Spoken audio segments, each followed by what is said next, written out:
골프를 즐기는 재미 교포가 한국에 와 친구들과 함께 골프장에 갔습니다. 그는 그린 위에서 먼 거리의 퍼팅을 멋지게 성공을 합니다. 그러자 함께 골프 치던 친구들이 한결같이 이야기합니다. 죽인다, 죽여. 감탄사를 연발하는 겁니다. 근데 이상한 것은 조금 전만 해도 그렇게 잘 치던 이 친구가 이 말을 들으면부터는 퍼팅과 샷이 흔들리기 시작한 겁니다. 그리고 골프를 다 마치고 친구들과 함께 식사를 하면서 친구들이 묻습니다.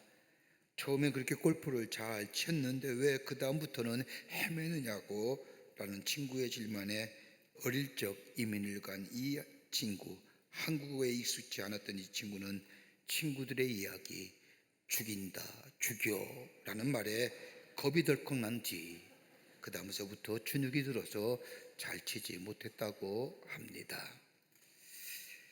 죽인다, 죽여. 조심스럽게 해야 할 말인 것 같습니다. 미국의 네브라스카 대학의 교수이자 심리학자인 로버트 엘리오트라고 하는 교수는 심장병을 연구하면서 다음과 같은 몇 가지의 결론을 우리에게 말해줍니다. 사람의 병 가운데 심장병이 가장 무서운 병 가운데 하나인데 이 심장병의 원인이 대부분 다 스트레스로 인한 것이라는 겁니다. 이 스트레스를 벗어나 심장병을 예방하기 위해서는 적어도 이렇게 해야 된다고 우리에게 제안을 합니다. 하나는 작은 일에 연연하지 말라는 겁니다. 작은 일, 시시한 일, 별것도 아닌 일에 너무 연연하지 말라는 겁니다. 작은 것에 연연하다가 스트레스를 가져오게 되고 그로 인하여 병이 든다는 겁니다. 그러니까 흔한 얘기로 사소한 일에 목숨 걸지 말라는 겁니다. 두 번째는 이런 얘기합니다. 모든 일에 다 작은 일이라고 생각하며 살라는 겁니다. 생각해보면 중요한 일이 없다는 겁니다. 이것이 스트레스를 줄이는 길이라는 겁니다. 물론 일의 경중을 말하는 것이 아닙니다. 일에 임하는 태도를 이야기하는 겁니다. 어떤 마음의 자세를 가지고 일하느냐에 따라서 스트레스를 받기도 하고 그리고 적게 받기도 한다는 겁니다. 그러기에 작은 일, 모든 일이 다 작은 일이라고 생각하라는 겁니다. 또 하나 있습니다. 있는 그대로 용납하라는 겁니다. 싸울 수도 없고 되돌려 받을 수 없다면 있는 그대로 받아들이라는 겁니다. 왜 안 되느냐, 왜 되느냐 이렇게 하지 말라는 겁니다. 있는 그대로 받아들이는 겁니다. 여러분, 우리가 믿음을 얘기할 때에 믿음을 어떻게 정의할 수 있을까요? 우리가 믿는다 할 때에 여러분, 믿음이란 무조건이 없습니다. 여러분, 무조건 믿는다는 것은 맹신입니다. 이처럼 위험스러운 일은 없을 겁니다. 맹목적인 신앙인 맹신은 믿으면 믿을수록 더 깊이 무응에 빠지고 모호에 빠뜨리는 것이 맹신입니다. 그러나 참된 믿음, 믿음의 깊이가 깊어지면 깊어질수록 점점 더 명료해지며 명쾌해지는 것이 참 믿음의 모습입니다. 하나님을 믿으면 명료해집니다. 해석이 안 되는 것도 명쾌하게 해석이 됩니다. 그러기에 보지 못하고 더 나아가 볼 수 없기에 믿는 것, 이것이 믿음의 시작이요 이렇게 끝나게 되면 그 믿음은 맹목적인 믿음으로 끝나버리게 됩니다. 믿음이 깊어지고 참된 믿음이 되기 위해서는 인식의 근거가 있어야 그 믿음이 자라나게 됩니다. 여러분 한번 보십시오. 내 눈엔 보이지 않지만 우리가 예배드리는 이곳에 전기가 들어와 있습니다. 전기가 들어와 있기에 마이크가 작동이 될 뿐만 아니라 전기가 들어와 있기에 빛이 비춰져서 찬송을 부를 때나 성경을 읽을 때나 불편함이 없습니다. 전기가 들어와 있다는 인식에 근거하여 우리가 마이크가 작동이 되며 더 나아가 환한 불빛 가운데 성경을 읽을 수 있다는 이 근거가 있기에 우리는 믿음이 이 위에 세워집니다. 하나님에 대한 믿음도 마찬가지입니다. 하나님과의 깊은 관계를 가지면 가질수록 우리가 느끼는 것이 있다고 한다면 나는 죄인이구나, 더 나아가 나는 하나님의 사랑받는 자이구나 라는 것을 경험하게 됩니다. 죄인임에도 불구하고 하나님께서는 우리를 사랑하시어서 아니 우리를 이미 사랑하셨으며 죄의 싹은 사망이라고 말씀하신 것처럼 우리가 지은 죄의 대가를 치르기 위하여 우리가 죽어야 되는데, 우리 하나님 우리를 사랑하시기에 예수님을 이 땅에 보내주셔서 예수님이 우리의 죄를 대신하여 십자가에 달려 돌아가심을 인하여 내 자유를 사해 줄 뿐만 아니라 우리에게 당신의 사랑을 확정해 주신 그 놀라운 은혜, 이 하나님의 사랑이 내 안에 인식되고 그 인식 위에 우리의 믿음이 생겨날 때에 그 믿음은 결코 변함이 없는 믿음이 됩니다. 그러니까 흔히들 얘기하는 것처럼 예수 믿으면 잘 돼요, 예수 믿으면 잘 살아요, 예수 믿으면 자녀가 잘 돼요, 이런 믿음이 아니라 하나님과 나와의 관계 속에서 얻어지는 인식에 하나님의 사랑받는 자, 내가 죄인임에도 불구하고 하나님이 날 사랑하셔서 당신의 아들을 우리에게 보내주시고 내 죄를 위하여 대신 십자가에 달려 돌아가실 것만큼 나를 사랑하시는 자, 그 인식 위에 근거한 우리의 믿음이 될 때에 그 믿음은 흔들림이 없는 참 믿음의 소유자가 됩니다. 지금의 시대를 가리켜서 여러 가지로 많이 진단하지만 지금의 시대를 가리켜서 영적 위기의 시대라고 이야기합니다. 영적인 위기를 가져온 원인을 찾아보면 몇 가지의 원인이 있습니다. 그 하나가 뭐냐? 진실한 언어의 상실이라는 겁니다. 믿음의 언어가 사라졌습니다. 진실성이 결여되어 버렸습니다. 무슨 말해도 믿지 않습니다. 의심부터 합니다. 그러니까 진실한 언어의 상실이 이 위기의 시대를 가져왔다. 여러분, 누가 얘기하면 거지것대로 듣습니까? 잘 못 믿죠. 진실한 언어의 상실. 두 번째가 있다고 한다면 관계성의 상실입니다. 믿음의 언어가 사라지니, 진실성이 사라지니 거기에 관계성의 단절이요, 관계성의 상실이 되어버리고 말았습니다. 바른 관계, 의로운 관계, 아무리 둘러봐도 바른 관계가 맺기가 쉽지 않습니다. 의로운 관계가 사라졌습니다. 그 원인은 철저하게 개인의 이기적인 것과 개인의 이익을 위한 삶으로 우리의 삶이 전락돼요. 공동체의 삶보다는 내 개인의 위선의 이익의 삶이 먼저 생각하는, 여러분, 자기만 생각하는 사람이 무슨 관계를 맺어주겠습니까? 나만 먼저 생각하는 사람이 무슨 관계성의 형성이 되겠습니까? 또 하나 있다고 한다면 역사성의 단절이라는 겁니다. 이데올로기가 범람합니다. 이념이 역사를 지배해 갑니다. 여러분, 이념이라는 것, 이데올로기라는 것 거창하게 생각하지 마십시오. 내 생각과 내 주관이 객관적 사실보다 앞서게 될 때 그게 뭐예요? 이데올로기입니다. 내 주관이 보편 타당한 저 객관적인 사실보다 앞서는 겁니다. 이런 영적 위기의 시대를 넘어설 수 있는 길이 어디 있을까요? 다름이 아니라 우리 안에 믿음이 회복되어야 됩니다. 믿음이 회복되게 될 때에 그 믿음이 난 다름이 아니라 하나님과의 바른 관계성 속에서 나와집니다.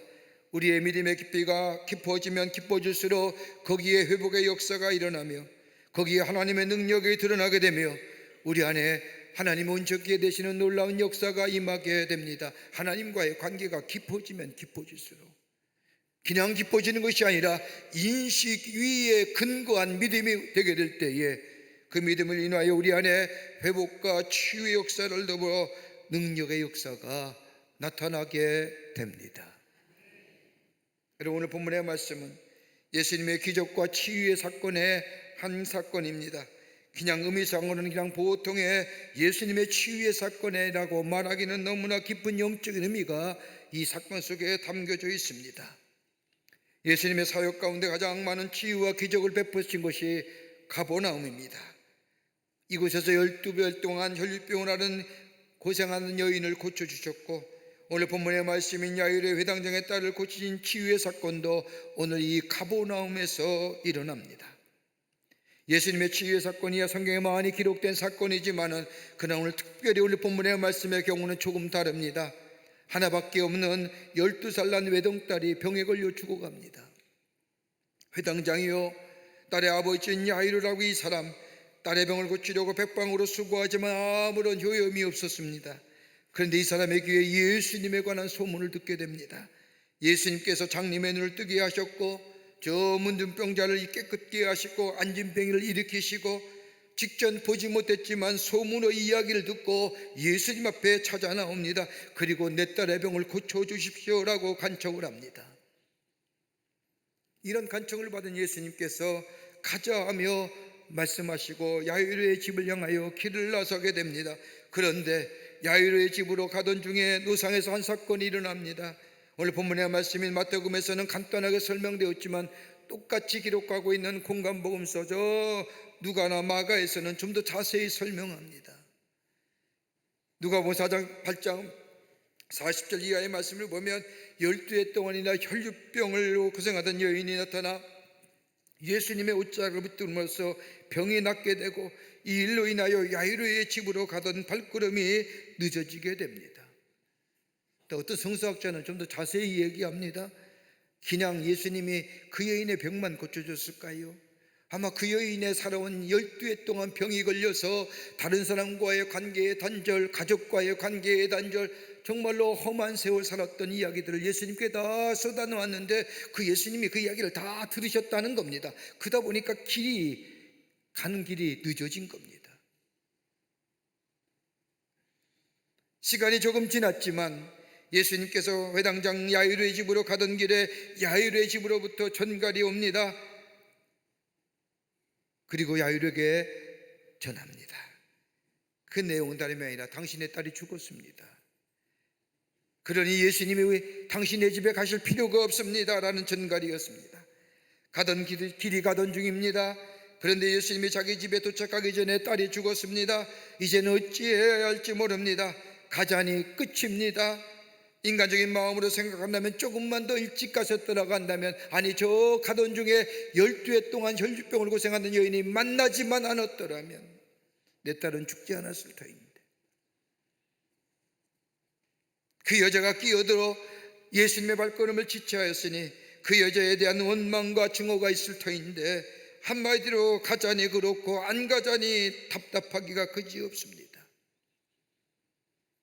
이런 야이로의 마음을 헤아리신 예수님께서 두려워 말고 믿기만 하라 라고 말씀하시며 발걸음을 재촉하시어 회당장 야이로의 집에 도착했을 때에 그 집은 이미 딸이 죽었기에 장사 지낼 준비를 하고 애고가 소리가 넘쳐 흐르는데, 그때 들으시면서 죽은 것이 아니라 잔다 말씀하시고 그 딸을 향하여 일어나 걸으라 할 때에 그 여인이 일어나 걸었다고 하는 것이 오늘 본문의 말씀, 그리고 마가와 누가에 기록한 말씀의 내용입니다.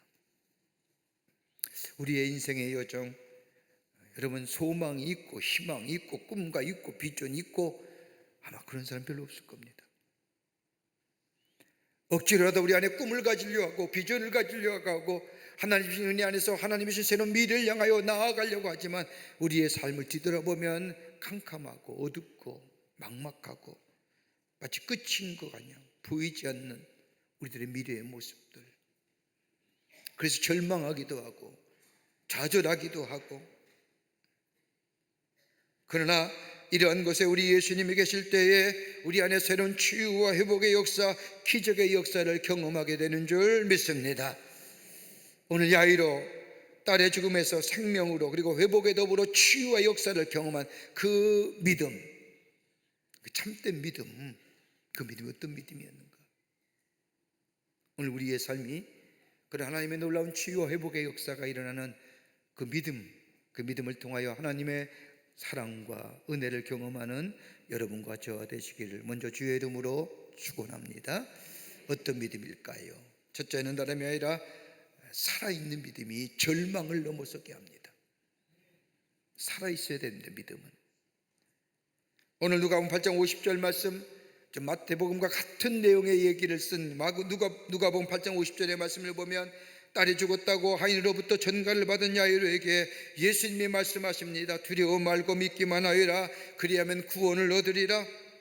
한번 생각해 보십시오.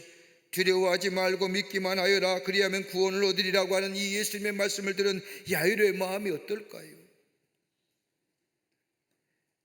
아마도 야이로의 마음은 예수님이 말씀하신 것처럼 두려워하는 마음은 없었을 겁니다.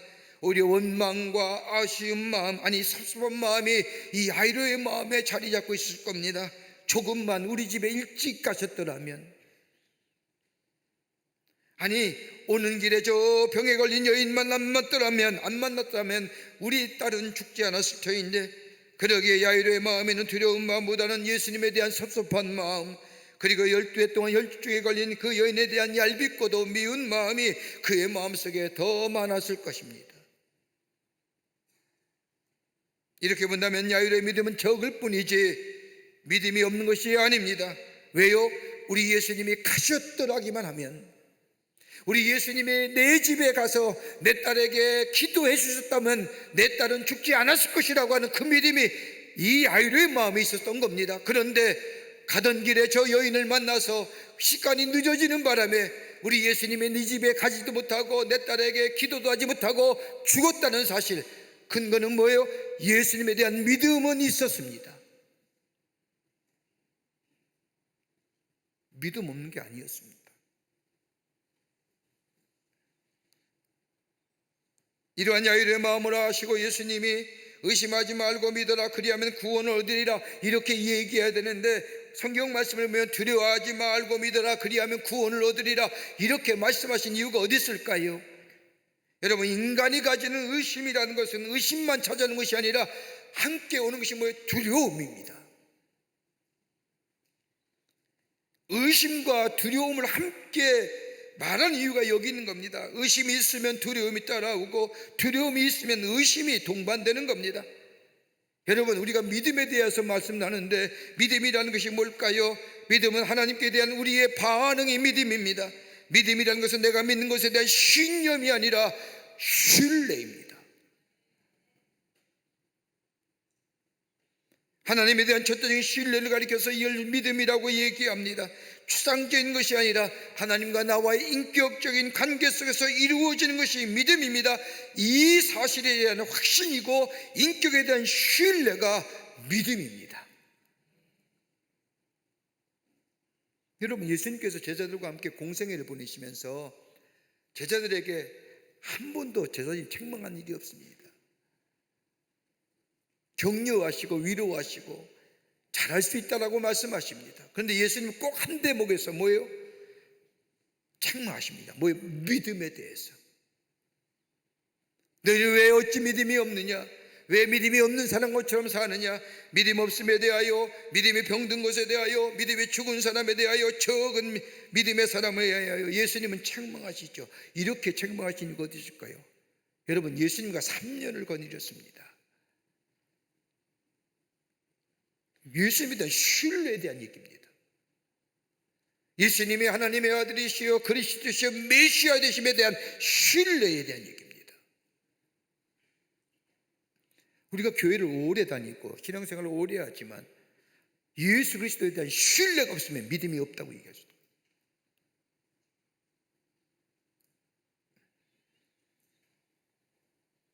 그런데 오늘 성경 말씀을 보면 예수님께서 회당장 야이로를 앞에 두시고 믿음을 주시려고 합니다. 믿음을 줄 뿐만 아니라 믿음을 키워가시려고 합니다. 믿음을 새로운 단계의 믿음으로 발전시켜 나가십니다. 단순히 객관적인 사실에 의거한 믿음, 그랬잖아요. 내 딸의 병에 걸렸습니다. 딸의 병을 고치기 위해서 애썼습니다. 아무런 효험이 없습니다. 소문이 들러왔습니다. 예수님이 병 고치더라. 그렇다면 내가 예수님 앞에 나아가 내 딸의 병을 고쳐달라고 하면 내 딸의 병을 고쳐줄 것이다. 이건 객관적인 사실이에요.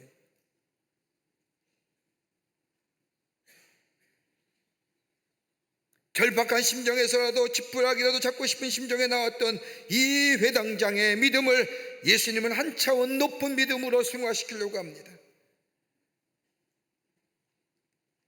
다른 사람에게 들었던 이 객관적인 사실에 의거하여 예수님에 나왔던 이 야이로, 예수님 앞에 나가면 내 땅의 질병이 고쳐줄 것이라고 하는 가장 믿음의 초본적인 믿음,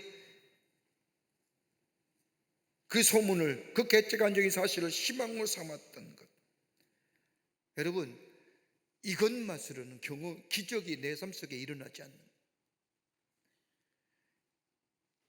그 객관적인 사실을 내 믿음으로 만들어야 된다는 겁니다.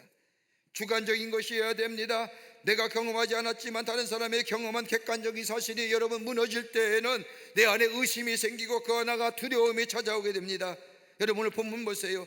딸의 병이 걸렸습니다. 예수님께 가지고 오면 모든 병이 나을 것이라고 믿었습니다. 내가 경험한 건 아니지만 다른 사람이 경험한 객관적인 사실입니다. 그래서 예수님 앞에 나왔습니다.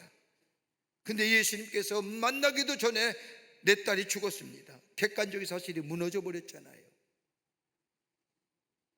두려움이 생기는 겁니다. 의심이 생깁니다. 여러분, 객관적인 사실 가지고는 우리 안에 절망과 절망의 끝자리를 넘어설 수 없는 거예요. 내 것이 되어야 됩니다. 객관적인 사실이 나의 것으로 만드는 주관적인 사실로 내 안에 있게 될 때에 거기에 역사가 일어나는 겁니다.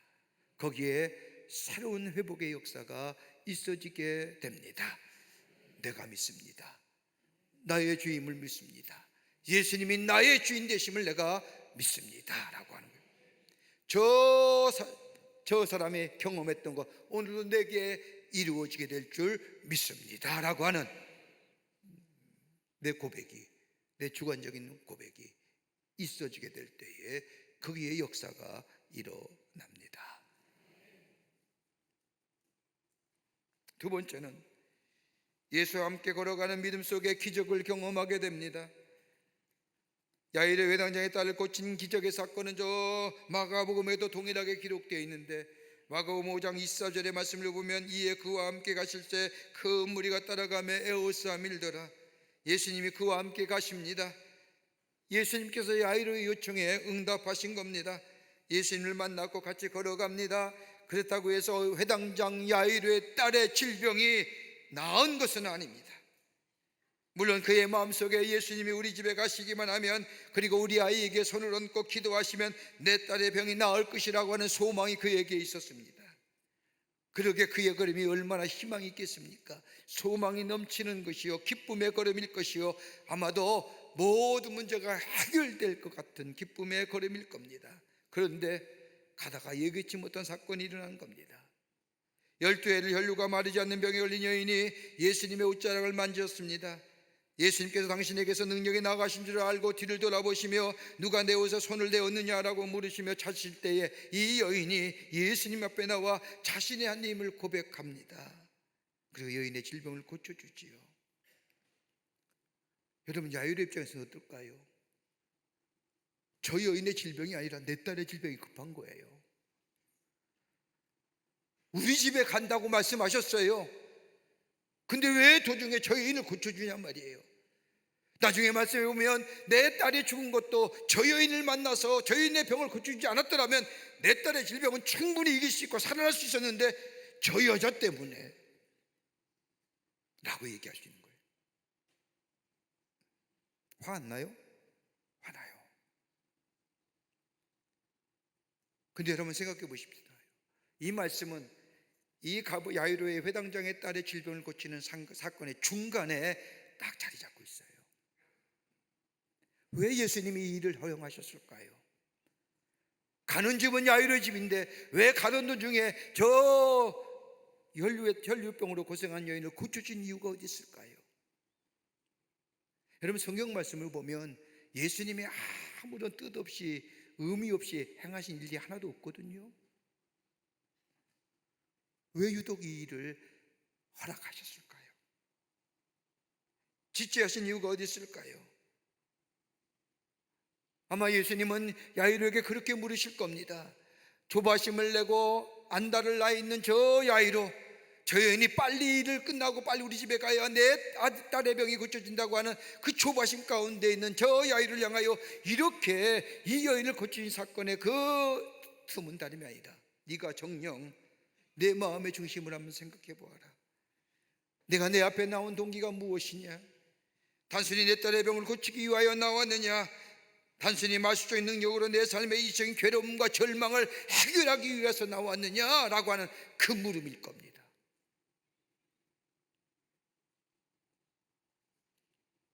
여러분, 우리가 호렙산 기도하지요. 새벽마다 많은 우리 성도님들이 모여서 기도합니다. 기도의 응답도 있고요. 그래서 하나님 앞에 감사한 기도도 있고요. 또 어떤 기도는 기도가 이루어지지 않아서 노심초사하며 하나님 앞에 더 간절히 부르짖는 기도도 있습니다. 근데 우리 하나님은 뭐예요? 신실하신 하나님이요, 약속하신 것을 이루시는 하나님이요, 시건치 아니하시는 하나님이십니다. 기도하는 것보다 응답해 줍니다. 근데 왜 더디 이루어지느냐? 왜 저 사람은 기도가 응답되고 왜 내 기도는 이렇게 더디 이루어지느냐? 여러분, 더디 이루어진 이유를 한번 생각해 보셨어요? 다름이 아니라 더 하나님 앞에 나아가기 위한, 더 굳센 믿음을 주시기 위해서 더디 이루어지는 건 아닐까요? 더디 이루어진다고 원망과 불평하는 것이 아니라 흔들림 없는 믿음, 참고 견디어내는 믿음, 일시적이고 감정적인 믿음이 아니라 견고하고 흔들림 없는 믿음을 주시기 위해서 하나님이 우리에게 허락하신 기회는 아닐까요? 그렇게 생각한다면 쉬지 말고 기도할 수 있지 않을까요?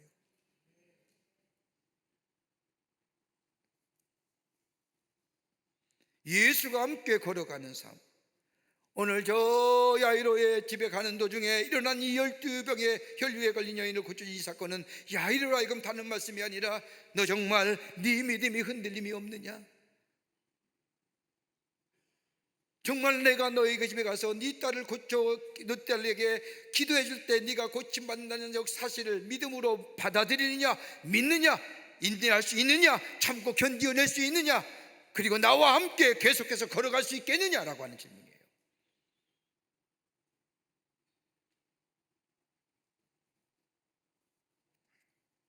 하버드 대学심리학 교수였던 윌리엄 제임스라고 하는 사람이 쓴 책 가운데 종교 경험의 다양성이라는 책이 있습니다. 그 책에 보면 이런 얘기합니다. 사람은 한 번 태어난 영혼이 있고 두 번 태어난 영혼이 있다고 이야기하면서 신앙 체험에 대하여 이렇게 얘기합니다. 한 번 태어난 영혼은 하나님이 하늘에 계시고 하나님은 선한 자에게 복을 내리시고 악한 자를 벌하시며 착한 자에게 살면 복을 받고 죄를 지으면 벌을 받는다. 선한 사람에게는 형통함이 있고 악한 자에게는 망할 것이다. 이것을 믿고 사는 사람은 한 번 태어난 영혼의 사람이랍니다. 그런데 두 번 태어난 영혼의 사람은 꼭 그런 것만은 아니라는 겁니다.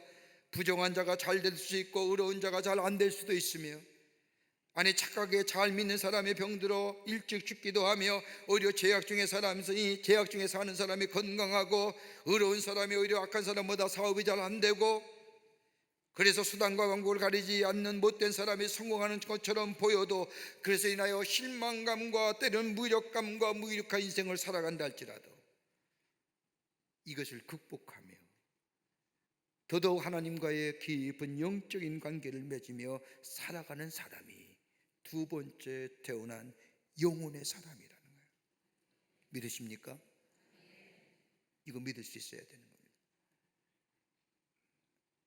오늘 본문 말씀을 보십시오.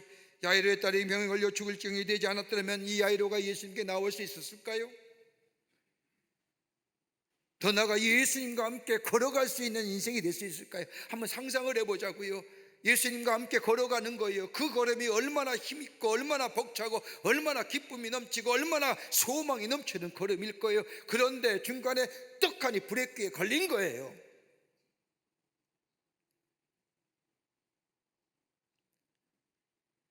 집에서 들려오는 얘기는 뭐예요? 죽었다는 이야기예요. 끝자락이에요. 절망의 끝이에요.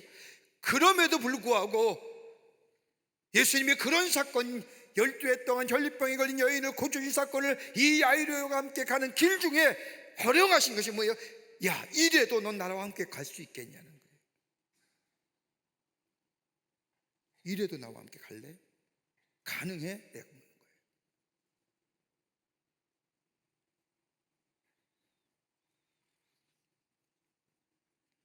깨끗한 마음. 여러분 보세요. 야이로가 예수님과 함께 가는 걸음이요, 여러분 기쁘고 소망이고 희망에 찬 걸음일 겁니다. 즐거운 걸음일 겁니다. 왜요? 가기만 하면 내 딸의 병이 날 거거든요. 여러분, 야이로가 어떤 사람입니다. 가버나움의 회당장입니다. 하나님을 섬기는 사람이요, 그리고 제사를 지냈던 사람이요, 율법을 가리킨 사람입니다. 더 나아가 뭐예요? 종교적인 지도자입니다. 사회적인 지위가 있는 사람입니다. 어떤 사람이 문제를 가지고 오면 마지막으로 재판하는 재판관과 같은 이 비슷한 역할을 겸하고 있던 사람입니다. 한마디로 뭐예요? 면이 있는 사람입니다. 체면이. 여러분, 우리나라 가운데 체면 얘기 가장 많이 하는 게 우리나라잖아요. 별날이 없어서, 면목이 없어서 얼굴을 들지 못하겠노라. 야이로가 그런 사람이에요. 예수님과 함께 걸어가는, 그런데 예수님과 함께 걸어가는데 중간에 그런 일이 일어난 것, 주님이 물으시는 겁니다. 그럼에도 너는 계속 나와 함께 걸어갈 수 있겠느냐? 이미 자기 부정했습니다. 깨끗한 마음 가졌습니다. 순전한 마음 가졌습니다. 그리고 걸어가는 겁니다. 그런데 그 사건이 났습니다. 주님이 묻습니다. 너 그럼에도 불구하고 나와 함께 걸어갈 수 있겠느냐? 여러분 기억하세요. 그럼에도 불구하고 주님과 함께 걸어가는 그 인생 속에 치유와 더불어 회복과 더불어 온전케 되는 역사가 일어나게 됩니다. 그 결단이 있어야 됩니다. 끝으로 변함없는 믿음의 사람에게 기적이 일어납니다. 마가복음 5장 35절의 말씀, 똑같은 사건의 말씀입니다. 거기 말씀을 보면 아직 말씀하실 때 회당의 집에서 사람들이 와서 가로되 당신의 딸이 죽었나이다. 어찌하여 선생을 더 괴롭게 하나이까? 끝입니다. 이제 소원도 사라졌습니다. 요망도 없습니다. 이제껏 했던 모든 것이 다 소용없게 되었습니다. 살아있는 믿음도, 겸비한 믿음도, 깨끗한 마음도, 자기 부정을 통하여 예수님께 함께 걸어가는 믿음도, 자신의 딸이 죽었다는 이 이야기의 절망입니다. 끝났어. 보통 그리스도인이라면 이때 뭐라고 해요? 내가 할 일은 여기까지인가 봅니다.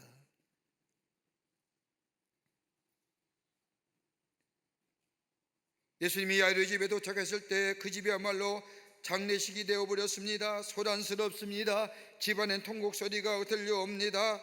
그런데 이 앞에서 예수님이 마가복음 5장 36절의 말씀을 보면 야이로를 향하여 이렇게 얘기합니다. 예수께서 그 하는 말을 곁에서 들으시고 회당장에 이르시되 야이로에게 말씀하시되 두려워하지 말고 믿기만 하여라라고 얘기합니다. 이 시제를 보면 명령어이요 현재입니다. 계속 믿으라는 거예요. 두려워하지 말라는 거예요. 절망이야, 끝이야, 게임 오버야, 게임 종료야, 이제 소망 없어, 이제 끝이야 라고 하는 그 야이를 향하여 그러지 마. 계속해서 두려워 말고 믿어. 계속해서 나와 함께 걸어가는 자들. 그리고 보여주시잖아요. 야이로의 딸을 향하여 죽은 것이 아니라 잔다 얘기하시며 그녀를 잡아 일으켜 세울 때에 살아나는 역사가 일어납니다.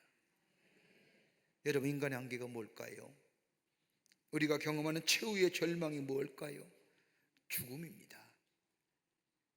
이건 인간 지식의 한계입니다. 여러분, 다른 거는 몇 프로 확률을 얘기하시지만 죽음은 뭐예요? 100%입니다. 죽음 100%예요. 죽은 모든 사람을 삼킵니다. 죽지 않을 사람은 아무것도 없습니다. 딸이 죽었습니다. 인간의 능력이 여기까지입니다. 인간의 한계는 여기입니다. 인간의 궁극적인 절망입니다. 끝입니다. 그런데 주님은 뭐예요? 두려워하지 말고 믿기만 하여라. 너 나와 함께 계속하자. 너 나와 함께 계속하자.